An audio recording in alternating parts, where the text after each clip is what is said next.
Welcome to Business with the Donos, where we talk about family, business, and everything in between. I'm your host, Jade Dono, and I'm here with my dad, Paul Dono.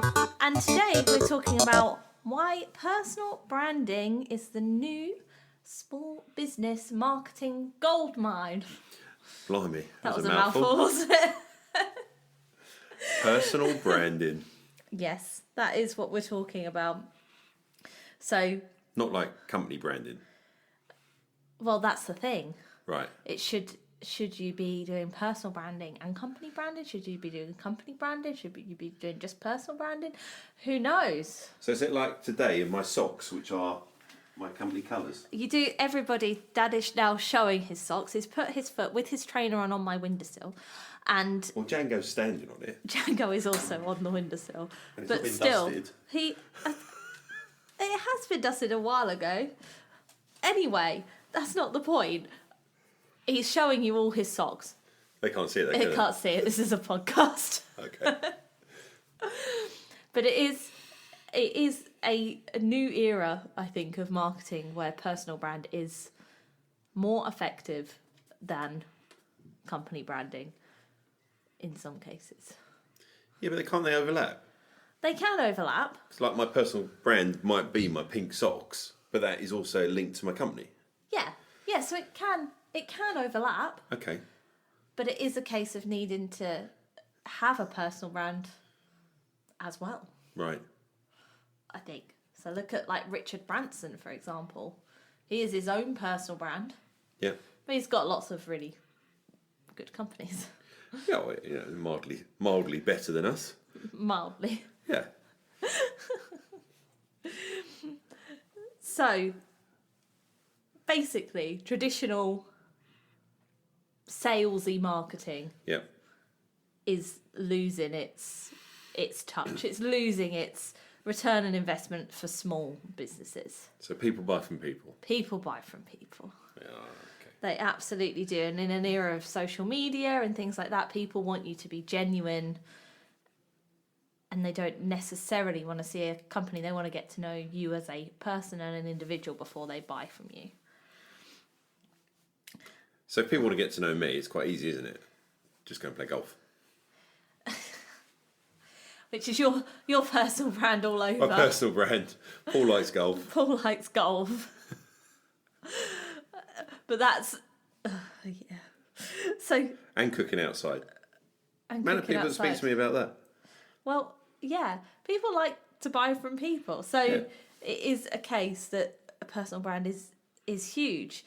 If you look at like Daniel Priestley's stuff, there's a lot about personal brand within what he's saying, and people tend to look up the people, or they'll find you on TikTok and then they'll look at your company afterwards. Yeah. Apparently using a personal brand is 20 times more effective than your company brand. Oh, blimey. I know, I had a stat and everything. Yeah, well done. Well done, me. So is this like our podcast, Business with the Donos? That's a personal brand, isn't it? This is a personal brand, yeah. Not just a place for you to go at me. No, although that's fun too. Ah, okay. So I think as well, having a personal brand rather than the company brand, you get a different sort of following. You sort of build a community as well, rather than like just having followers. And I think that's quite unique as well.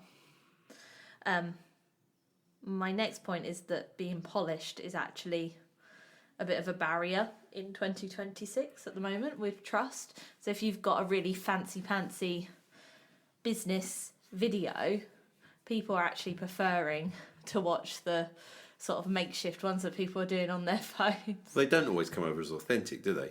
No, and So that's how the you problem. can't sort of sell your brand. Exactly. You know, you don't want that sort of cheesy Colgate advert with like ding on your teeth or something like that.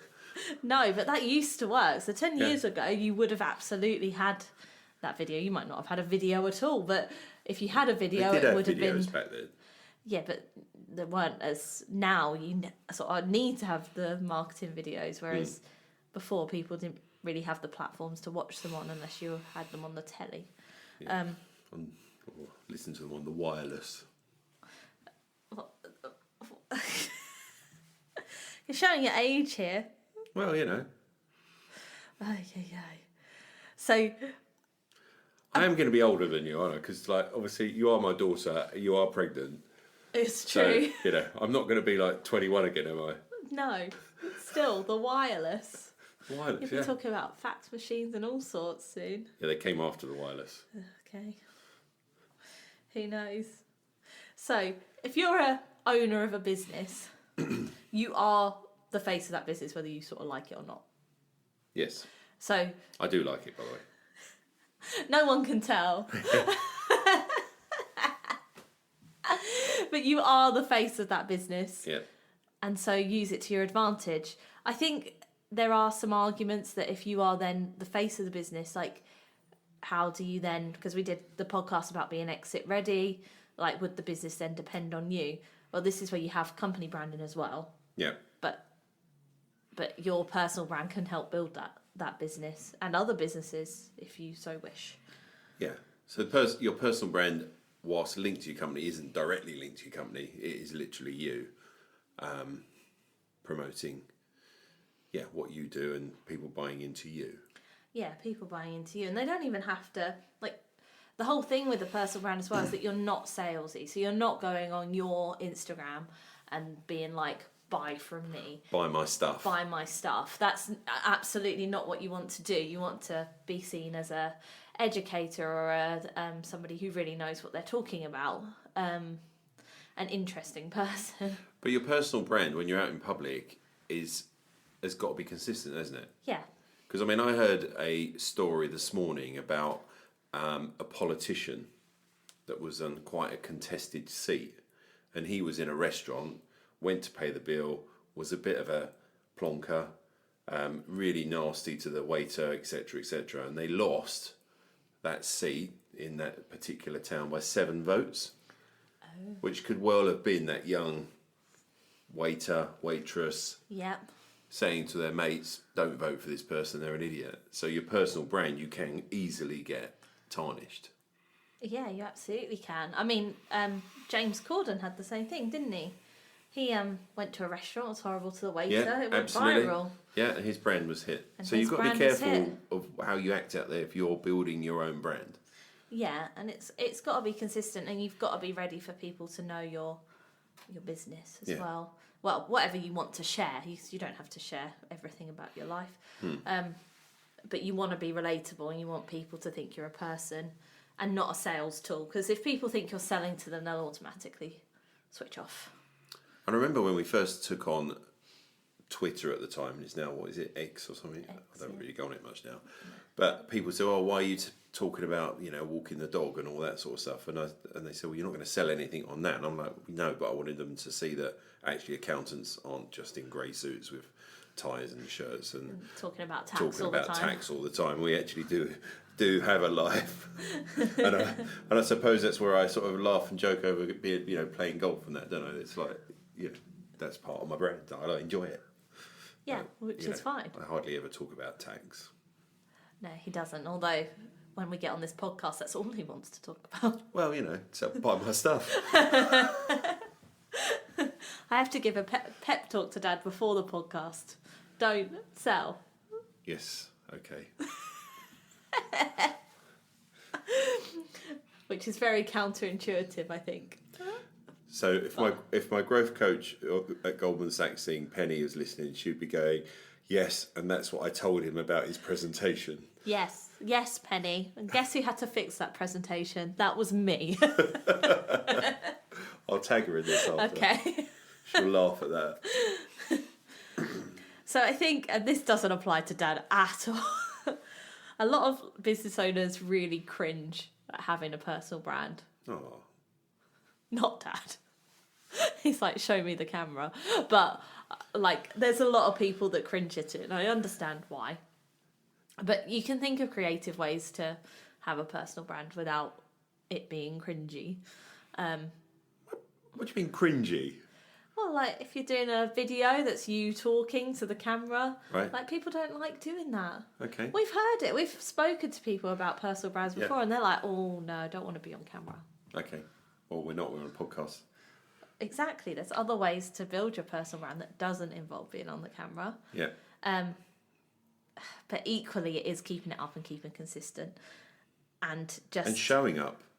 And showing up, yeah. There's no good hiding behind a desk or anything. You've got to show up and you've got to be out there to build that brand, haven't you? Yes, exactly. And this again is something Daniel Priestley says. I think Daniel Priestley is like sort of the master behind personal brand, so read his stuff as well. But having a story as well, everyone will have a story. Absolutely everyone has how they got from A to B, or stuff they've done that's unusual.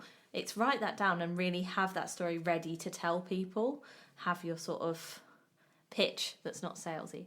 Have your pitch ready to go and your story ready to go. If people understand your why and your why behind your business, they'll like you even more. Providing that why isn't like, I just wanted to make money. You need something a bit more robust than that. But you will have it. Why. You will have it.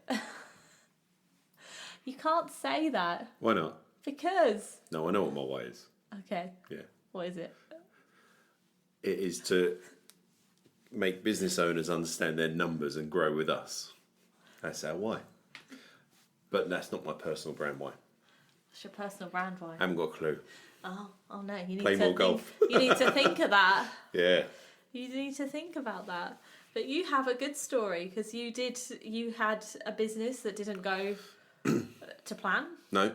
Well, it did go to plan until I merged it. Yeah, you merged the business and then that failed miserably. And then you built this one up from scratch because you wanted to start in a new direction. Absolutely. So it's got a big why you've done it from scratch in this business, built something from nothing to what we are now. So we have a lot of stories. We do. Which goes with our story. So yeah, that's my belly just rumbled. So things you can do as well. So some of this is about using a community as well within your personal brand, so like influencers or customers and things like that. And it is sort of using them as well to help you promote your business and your products. So like we were looking at a business the other day and they had an influencer on there going to their salon and using their product, which they then shared on their Instagram, which again validates their business. So that's stuff you can do within your business marketing that uses personal brand, but maybe not your personal brand, to promote products. Yeah. And it's also understanding who's also got a personal brand and who's got a following, etc. They don't have to be like major influencers. No. You know, and I remember, I was on Facebook the other day and one of our clients makes fire pits.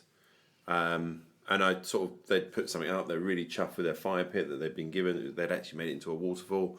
And you know, they're really pleased with that, and I just went to them and, you know, I just said, oh yeah, we really love ours, we got it from the same person, blah blah blah, and they literally said, yeah, we got it because you had it and you were showing it off on your Facebook, etc., or Insta. Exactly. And I think that's quite useful as well, isn't it? So some people don't realise they've got a personal brand, but they are influencing others.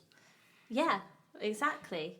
And you don't need a lot of followers to influence people. But it is a case of using people. And I mean, me and Katie went to paint a pot the other weekend. It's exciting. It was exciting. It was very nice, very relaxing. Good. But I took a picture of the plate I'd painted, and I went to tag the place we're at, and they disallowed people from tagging them. No. Yeah. Why? So that place was full up as well. There must have been about 50 people in there, 60 people. And no one could post about what they were doing. So they were giving themselves all of the work for to start with. But also, like if I'd have put on there about mine, I've got a few followers on Instagram. Someone might have seen that I was there and gone, oh, I can go to paint a pot just down the road. Like, that's a huge amount of influence that they are just cutting out. Yeah. and I haven't got the most followers. They could have had someone in there with loads and loads of followers. Yeah. That Like me. okay. All right. But you know what I mean? You've got to think about these absolutely. things as well. Think about other people's personal brands too, as well as your own, and how you utilise them for your business. One tip, if you think this sounds really overwhelming, you're like, oh my goodness, Jade, I'm doing my business social media, that's taken me for ages, and now you're telling me I've got to do personal stuff as well. I think picking a platform is a good idea. So if you say like, right, I'm going to post on LinkedIn every single day, that's fine. If you can keep that up and stay consistent, do that, and then build it up over time. You don't have to do everything all at once. And comment on people's stuff. Comment on people's stuff Interact. as well. And that's building the community around you. I mean, how many online. people do we hear when we speak to them is, oh, I don't have time for that. Yeah. I mean, I don't have the time to drive here, spend the time we spend on this podcast every single week, but we do it. And why do we do that? Personal brand. Yeah, absolutely. Not just for you to have a go at me. Not just for me to have a go at you. No. Although, like I said, fun. Okay. But yeah, we make the time to do these things because they are important. They're important to your business, especially if you want to grow. Yeah. And it's surprising there are more than one listener to this as well. Whereas you go to places and they go, oh, I really love what you and Jade are doing on the podcast, etc., etc. So our brand is going out there as a family business. Yes. You moaning at me. I'm actually looking forward to when Matilda can talk. She'll moan at you too. And I can do this with her. She'll moan at you as She well. won't. She'll be great. Okay. Yeah. All right. She'll be like, no, Grandad, I don't want to be on the podcast. Yeah, whatever. No, she won't. So a few steps that you can have to build your personal brand. One is to spend 10 minutes a day engaging with other people's content. Definitely engage. Engaged. And give some of your stuff away. Give some of you away. Just give advice and help and support. Then, you're then trusted. Yeah, and that's a really good point, actually, because some people say, I have some. Some people say, like, oh, well, I can't tell people that because then they'll know how to do it. And it's like, and they can Google. They can use ChatGPT. Yeah, absolutely. Like, they can find the answer out. They probably won't, but, like, why hide all this stuff? Yeah. That it's, you can get any information you want now. So there's no point in hiding it. You may as well position yourself as a leader in that field. Yeah. To really come across right, and you will sell more. And it sounds crazy, like you could do a whole video, like from our point of view, you could do a whole video on how to complete a tax return, and we would get more tax return business. Well, we did that year, didn't we? We didn't do it this year because we're a little bit under the cosh this year. But I think a year or 2 years ago, I did 1 day tips for the whole of January. And other accountants were going to me, Paul, why are you doing that? You're giving it away. But we had more inquiries for tax returns by giving those tips.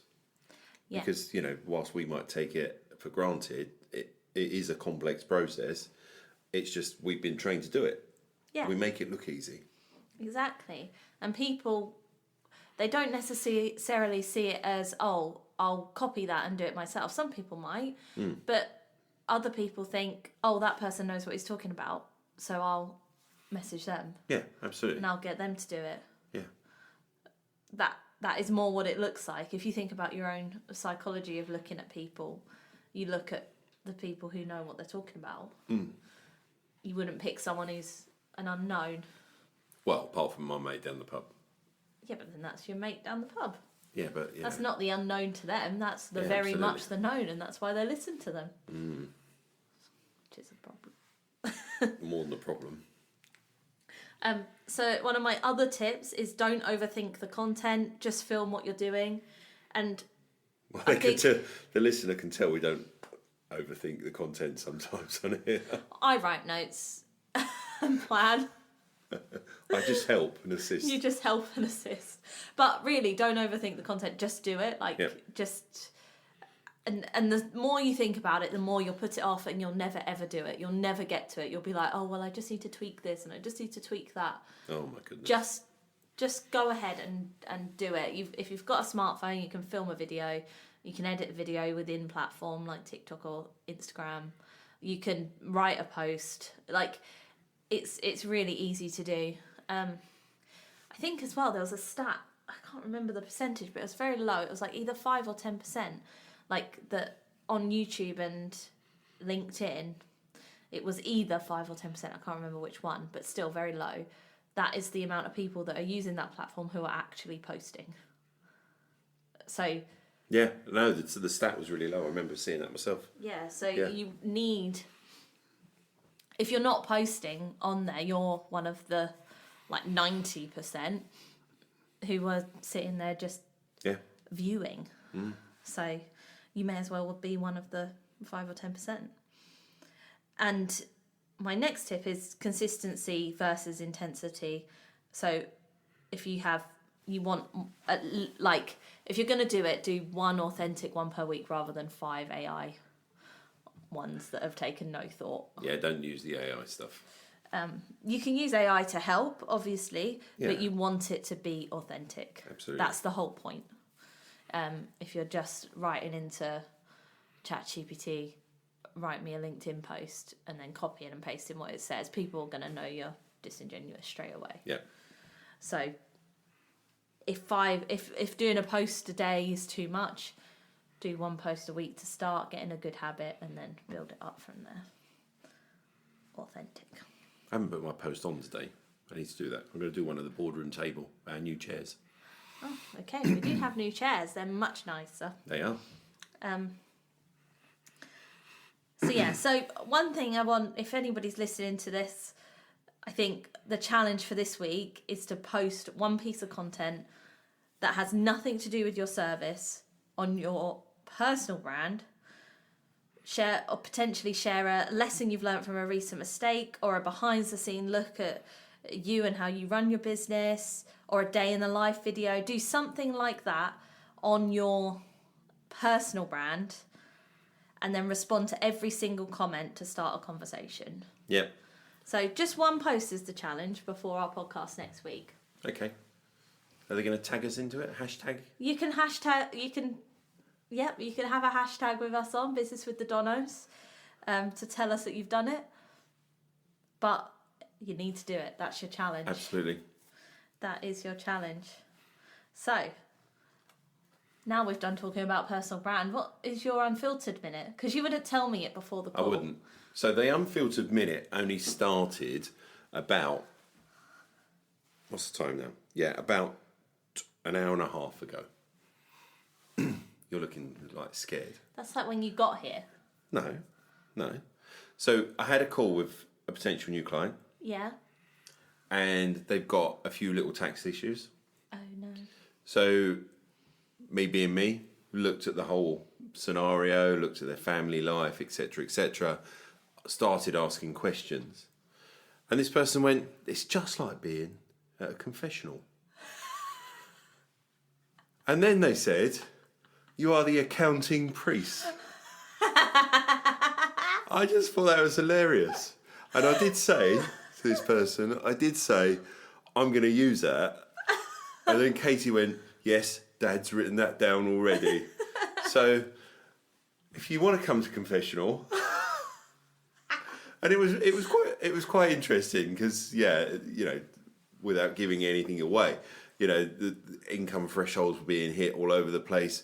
And it's stuff that ChatGPT won't deal with, won't trigger at all. And then, looking at a whole tax planning thing, we're going to save this person probably a significant amount of money just by rejigging it and by coming to confession. So you're the accounting priest. I've never been called the accounting priest before. That is an absolute first. And it did make me smile. I think this might be a first and last time. Absolutely. Yeah. Reminded me of Dick Emery. Okay. Either way. That's for our more mature Our listener. senior members of our listener base. Yeah. Fine. So, accounting priest. Yes. Wow. I wouldn't have guessed that. I know. That's why I wasn't going to tell you. No, that's funny. Okay. Well, my unfiltered minute isn't as interesting. I was just going to say that we're in the process of painting Matilda's nursery. That's what we did all weekend. And it's looking very nice. And Mum's up there right now doing some more of it. I think that's because we said to her that she could come on the podcast. She's run away. She's run away. She's run away. She's chosen painting over talking. Absolutely. But she is currently painting like little scallops on the wall to make it all cute. Yeah. Nice. It's very nice. Excellent. Good stuff. Yeah, so anyway, we will see you next week. Yeah. Goodbye. Ta-ra.